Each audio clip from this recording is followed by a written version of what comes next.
लगता है कि अगर भगवान भरोसे छोड़ दिया हुँ, जाए कि पूरक रिजल्ट आएगा ही हुँ, आएगा, हुँ, एसीएस महोदय ऐसा कह रहे हैं, हुँ, दूसरा ऐसा कर रहा है, तो मेरे ख्याल से दिक्कत है। हुँ, इतना आसानी से कुछ होने वाला नहीं है, हुँ, क्योंकि टीआरई 4 का जो वैकेंसी आने वाला है, जी, कहीं न कहीं ये पहले से कैलकुलेट कर लिया गया है कि हुँ, जो भी वैकेंसी इससे खाली रह जाती है, हुँ, उसको अगली वैकेंसी में हमको ऐड करना है। हुँ, और ओवरऑल जो 1.5 लाख वैकेंसी देने की बातें चल रही है, हुँ, जिसमें 1,38,000 का लगभग कन्फर्म किया गया है हुँ, और वैकेंसी ऐड करने की बातें चल रही है। जी, तो इसी सब डेटा के आधार पर की जा रही है। अभी आप देखिए ना कि 87,000 वैकेंसी से 83,000 वैकेंसी हुआ और उसके बाद जब सारे रिजल्ट आ गए तो पता चल रहा है कि कम से कम 20 से 21,000 सीट अभी ही खाली रह गई है। 21,000 या 5,000 वो जोड़ा हाँ, चाहिए। अभी ही खाली रह गई है। अभी बचा हुआ है मल्टीपल कैंडिडेट हुँ, जिनका 1 टू 5, 6 टू 8 दोनों में हुआ, हुँ, 6 टू 8 9, 10, 11, 12 दोनों में हुआ। अनुसूचित जाति जनजाति आयोग हुँ, वाले में भी रिजल्ट हुआ है। तो ऐसे स्टूडेंट की संख्या दसों हजार प्लस रह सकती है। हुँ, इसके बाद जब वेरिफिकेशन प्रोसेस पूरा हो जाएगा, हुँ, उसके बाद जिसका कॉम्बिनेशन मैच नहीं कर रहा है, अन्य कारणों से जिसके साथ परेशानी होनी है, हुँ, 5,000 स्टूडेंट कम से कम उससे बाहर होंगे। हुँ, तो आप देख लीजिए ना ओवरऑल 40,000 तो 20 होगा। 40,000 तो ऐसे ही आपका वैकेंट रह गया, हुँ, जो ओवरऑल कमोबेश लगभग पहुँच जाएगा। हुँ, तो आप बहाली फ्रेश कितना किए? 50% 50%। हुँ, तो ये परिस्थितियाँ अब इसी चीज़ को लेकर के मान लीजिए कि बताया जा रहा है कि कुछ छात्र एसीएस महोदय तक पहुँचे हैं हुँ, और उधर से आश्वासन मिला है। हुँ, अब कितनी सच्चाई है, हुँ, एक बार रजनीश जी का इस मामले में न्यूज़ आया था, हुँ, तो उस न्यूज़ के चलते ये मामला थोड़ा ज़्यादा हाइलाइट हुआ। हुँ, तो मेरा ये कहना है कि इसमें अब इस बार हज़ारों ऐसे अभ्यर्थी हैं, जो कि टाई ब्रेकर में फँस गए हैं। हुँ, एक आध नंबर से कम रह गए, हज़ारों ऐसे अभ्यर्थी हैं। हुँ, कम से कम इन छात्रों को तो राहत मिलना ही चाहिए। हुँ, आप सप्लीमेंट्री रिजल्ट ठीक है अगर लिख दिए हैं पहले कि नहीं देंगे, एक तो ये आधार गलत है कि आप पहले क्यों लिख दिए हुँ, हैं। दूसरा क्या कि आप 50% वेटिंग का प्रावधान कीजिए, कम से कम इन बच्चों को तो जब इतनी सीटें वैकेंट है, तो एडजस्टमेंट तो होना ही चाहिए। अब आपको सप्लीमेंट्री नहीं देना था तो टोटल सीट सीट पर रिजल्ट उसी समय दे देना चाहिए। ये तो आप नहीं बोले थे बिल्कुल, टोटल सीट अगर पर नहीं। हाँ, अगर सप्लीमेंट्री रिजल्ट नहीं देना है, हुँ, तो टोटल सीट पर रिजल्ट देने की भी तो बातें आप लगातार बोल रहे थे। हुँ, तो उसी को आप भर दीजिए। आपके पास तो 100 प्रोसेस है। हुँ, अब है बात कि जैसे 8 जनवरी को टीआरई 1 के टाइम में जो बच्चे केस किए थे, हुँ, सप्लीमेंट्री रिजल्ट के रिगार्डिंग उसका डिसीजन आने वाला है। हुँ, तो कई स्टेप में पहले से हियरिंग उस पर हो चुका है और 99% होप है कि उसका पॉजिटिव छात्र हित में डिसीजन आ सकता है। हुँ, अगर वो छात्र हित में डिसीजन आता है तो स्वाभाविक है कि टीआरई 2 के बच्चे भी क्लेम करेंगे हुँ, और आगे फिर एक संभावनाएं और बढ़ जाएगी इसको लेकर के। हुँ, लेकिन मेरा उन छात्रों को कहना है कि जिनका कि टाई ब्रेकर में मामला फंसा हुआ है, हुँ, एक आध नंबर से वंचित हैं, जो एकदम चाहते हैं कि सप्लीमेंट्री रिजल्ट आए ही आए, हुँ, उनको एक आपस में ग्रुप बना के दबाव समूह बनाना होगा हुँ, और 2 400 500 की संख्या में बार-बार एसीएस महोदय के पास जाना होगा, हुँ, क्योंकि शिक्षा विभाग का जब तक ऑर्डर नहीं आएगा, हुँ, तब तक ये चीज़ संभव नहीं है। बीपीएससी सिर्फ़ और सिर्फ़ कंडक्टिंग एजेंसी है और बार-बार ये चीज़ एक्सेप्ट करके बोलती भी है हुँ, कि हमको सप्लीमेंट्री रिजल्ट देने में कोई प्रॉब्लम नहीं है। हुँ, लेकिन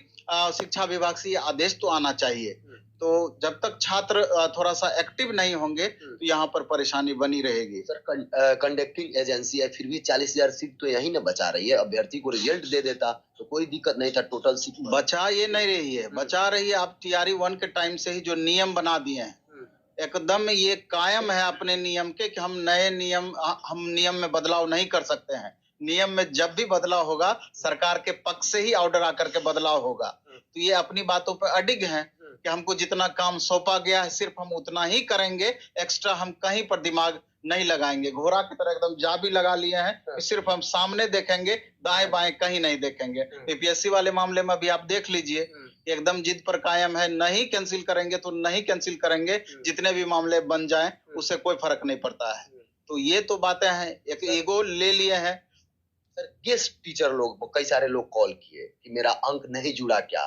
उस पर कई सारे लोग ट्वीट भी कर दिए। गेस्ट टीचर का मामला क्या है? एक्चुअली में जहाँ तक गेस्ट टीचर के मामले का समझ हमको जहाँ तक है या जो छात्रों से बात किए हैं, हुँ, तो जो स्टूडेंट क्वालीफाई नहीं किए हैं, हुँ, उसका मार्क्स उसमें ऐड नहीं हुआ है, जहाँ तक मेरी जानकारी है हुँ, और संभवतः ये नियम भी है। जी, आप क्वालीफाई करेंगे तभी आपका जितना मार्क्स बनता है, वो ऐड होकर के आप मैक्सिमम तक हुँ, पहुँचेंगे। आप क्वालीफाई ही नहीं कर रहे हैं, तो आपका नहीं जोड़ा जा रहा है हुँ, और छात्रों का कहना है कि नहीं, उसी में जोड़ करके हमको उस लेवल तक पहुंचाया जाए। तो बस विवाद यहीं पर है। अब इस मामले में बीपीएससी या शिक्षा विभाग को ही निर्णय लेना है कि अंततः क्या होना है।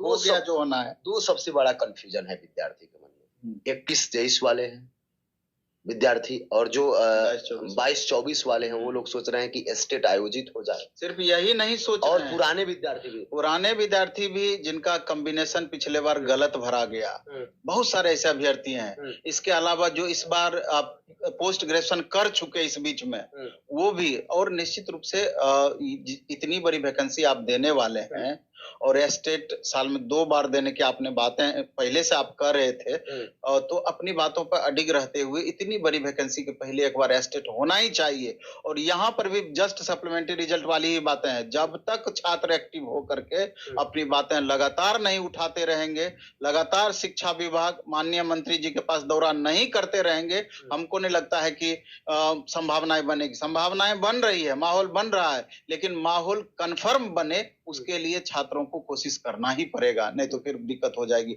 हम लोग का क्या, टीचर हैं, हमेशा कोशिश करते हैं कि जो आप क्वेश्चन करते हैं या जो फील करते हैं कि कैसे इसका रास्ता बने, तो आपको रास्ता हम दिखाते हैं, लेकिन जब तक उस पे चलिएगा नहीं, मेरे चाहने नहीं चाहने से पर्सनली बहुत कुछ नहीं होने वाला है। हम आपको सजग कर सकते हैं, एकजुट करने के लिए एकजुट होने के लिए बोल सकते हैं, लेकिन जब तक एकजुट होकर के बात अपनी, जो कि क्योंकि आपकी वाजिब मांगे हैं, ये अपनी मजबूती से बातों को नहीं रखिएगा तो सरकार अभी पूरी तरीके से इलेक्शन मोड में चली गई है, पूरी तरीके से अपने मुद्दों पर चली गई है। उनको इधर बिल्कुल भी ध्यान नहीं है, जैसा हम फील कर पा रहे हैं। इसलिए करके एक्टिव होकर के छात्र ग्रुप बना करके एसीएस महोदय के पास लगातार दौरा करें। मैं भी जब उनको समझ में आएगी कि इन छात्रों की वाजिब मांग है, तो हो सकता है कि इस बातों को कंसीडर करके 1 से 1.5 महीना में अचानक, क्योंकि पहले रिकॉर्ड भी रहा है, स्टेट चाहे तो वो 15 दिन, महीना दिन में पूरा क्लियर कर देंगे। जी जी जी। सर, एमसी ने लगातार टीचर का निकालने लगे, लोग खुलेआम बेच रहे हैं, डिग्री ले लीजिए, ये ले लीजिए, ये सब बहुत फर्जीवाड़ा चल रहा है। वो भी फर्जीवाड़ा चल रहा है, और 1 डिसमिल 2 डिसमिल करके बिहार में आ करके जमीन लोग खरीद रहे हैं पड़ोसी राज्यों से, और खरीद करके अब फिर यहाँ का सारा बना रहे हैं डॉक्यूमेंट्स वगैरह। तो इस पर खास करके इसमें एक बैरियर जरूर लगना चाहिए कि इतने दिन पहले का होना चाहिए। तो अगर जैसे जमीन को रजिस्ट्री कराता है, तुरंत बना लेते हैं, लेकिन अगर तुरंत रजिस्ट्री हुआ तो वो जांच का विषय होना चाहिए वहां पर। तो एक डेट फिक्स करके इतने दिन पहले का होना चाहिए, तभी इससे बचा जा सकता है। ये तो सरकार की बातें हैं, वो इसको किस रूप में लेती है।